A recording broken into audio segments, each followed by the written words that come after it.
এই জায়গায় আমাদের আদি পিতা আদম আলাইহিস সালামকে দুনিয়া যেদিন তৈরি করেন সেই দিন এখানে পাঠিয়েছিলেন। সেখান থেকে আস্তে আস্তে পরবর্তীতে পরিবর্তন হতে হতে এখন সন্ধি হয়ে গেছে। তাহলে এইটা আমার মনে হয় দুনিয়াতে সর্বপ্রথম জায়গা যেখানে আদি পিতা এসেছিলেন। ইতিহাসের কথা 100% সঠিক কিনা আমি জানি না, আমি পড়েছি তাই বললাম। এই দেশটা তোমার আল্লাহ বানিয়ে দিয়েছেন, এখানে আল্লাহর স্লোগানের বাইরে অন্য কোন স্লোগান দেওয়া যাবে না, সে জয় বাংলা হোক আর উলু বাংলা হোক। সুতরাং এখন থেকে জাতীয় স্লোগান বাংলাদেশে দেওয়া লাগবে, লিল্লাহি তাকবীর। যারা মুসলিম জবান খুলে বলেন তো লিল্লাহি তাকবীর। দেখেন তো দেখছে নাকি?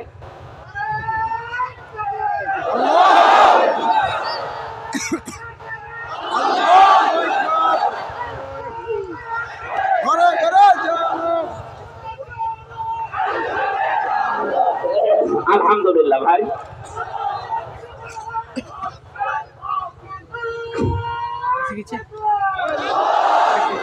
নবীজি বললেন আমি কিন্তু বিসমিল্লাহর আমল ছাড়ি না, আল্লাহ তুমি আমাকে হাউজে কাউসার থেকে যেন বঞ্চিত করে দিও না। এই জন্য আল্লাহ এই আয়াতটা নাযিল করে তাকে রিজার্ভ করে দিলেন। আর আমরা এখন মুসলিম দাবি করে সংবিধান থেকে অনেকে বিসমিল্লাহ অলরেডি তুলে দিয়েছে। কথা বলে না কারো, তাদেরকে হাউজে কাউসার দেওয়ার জন্য বিসমিল্লাহর আমল করা লাগে। তারা যদি তাদের সংবিধানে বিসমিল্লাহ না রাখে, ওরা সেই দিন আমার কুদরতের পা এভাবে লম্বা করে বলবো যে সেজদাতে। যারা দুনিয়ায় বেনামাজি ছিল সেজদা তো দিতে পারবে না, উল্টিয়ে পড়বে। লাঞ্ছনা, অপমান, বঞ্চনা এদের উপরে চেপে বসবে।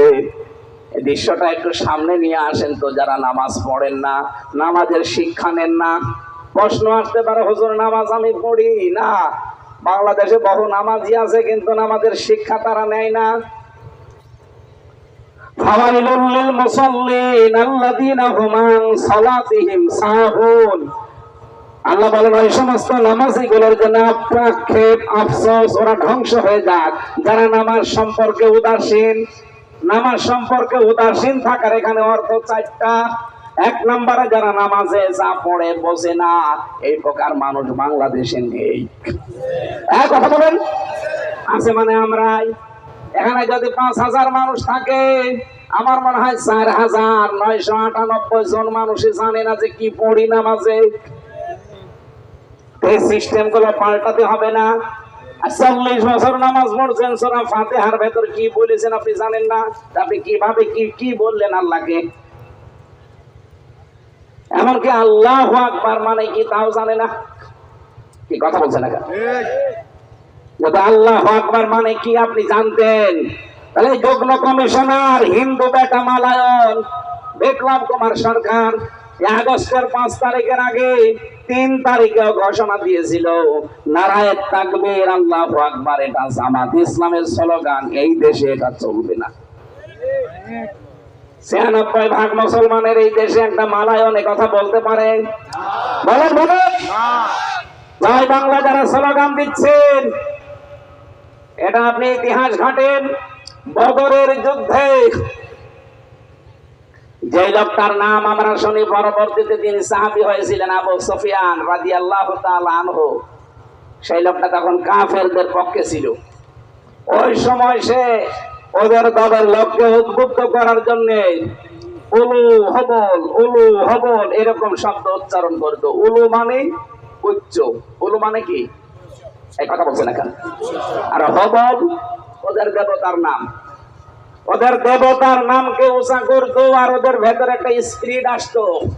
ওরা যদি মুসলিম হয়ে স্লোগান বানাতে পারে, বাংলায় উলু মানে উচ্চ হয়, বাংলায় উলু মানে জয় হয়, বিজয় হয়, বিভিন্ন রকমের অর্থ হয়। আর যারা জয় বাংলা বলে স্লোগান দেন, আমি আপনাকে অন্যদিকে নেওয়ার জন্য না, এই হাদিসটার সাথে মিলানোর জন্য বলছি। এটা একটা শিরকি কথা। জয় বাংলা, বাংলার জয়, এই কথাগুলো শিরকি কথা। বলেন না আপনি দেশ মানেন না। দেশ মানি না মানে দেশ কার? আল্লাহ আমাদেরকে দয়া করে এই দেশটা দিয়েছেন, এই পৃথিবীর সর্বপ্রথম জায়গা। আপনি ইতিহাস পড়লে দেখবেন এই সন্দ্বীপের নাম আছে। আমাদের আদম আলাইহিস সালামকে আল্লাহ যেখানে পাঠিয়েছিলেন তার নাম সারা। বিসমিল্লাহ অস্বীকার করলে তাই ঈমান চলে যায়। আর সে বলছে আমরা